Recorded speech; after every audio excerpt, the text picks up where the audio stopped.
key to long-lasting makeup look lies not just in your high-end makeup products. So, what helps your makeup stay in place for a long time? Setting products like setting spray and powder. But what is the debate about setting spray vs. setting powder? Are they the same? No, these products are used for different purposes. This video explores everything about setting sprays and powders, their differences, how to choose the best one for your skin type, and how to use them for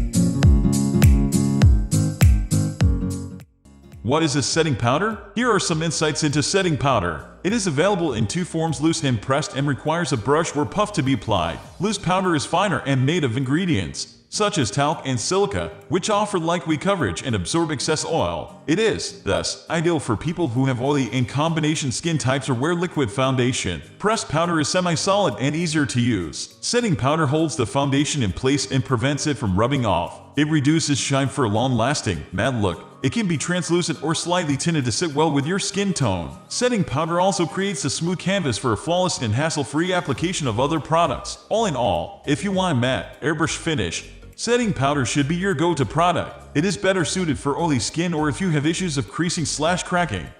What is setting spray? Setting spray is a fine mist spray that helps set your full makeup in one go, as opposed to setting powder, which works on specific areas. Here's a peek into setting sprays. Setting spray can be applied all over the skin and not just the face after the makeup routine is complete. It contains a polymer or bonding agent, which, when sprayed onto the face, allows the makeup to stick to the skin. It lends a lightweight, skin-like finish and doesn't seep into skin pores like a powder might. Setting spray can offer both dewy and matte finish, depending on the product you choose. It can also be used to accentuate the highlighter or apply a damp eyeshadow. You can use a setting spray after applying loose setting powder to prolong the life of your makeup. There are no hard and fast rules. You just need to understand your skin type and requirements before zeroing down on a setting product. Also, the benefits of a setting spray aren't limited to keeping your makeup in place. Read the next section to know what more it has to offer.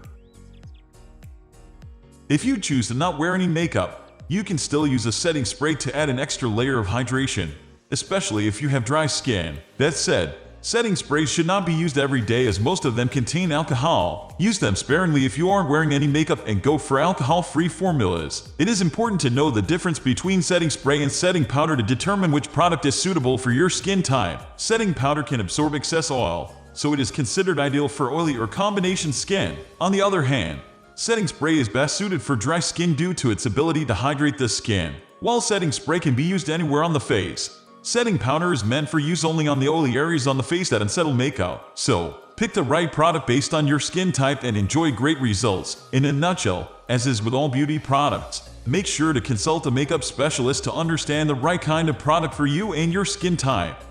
Comparing two strong competitor models is not just an easy task. However, we've done a little.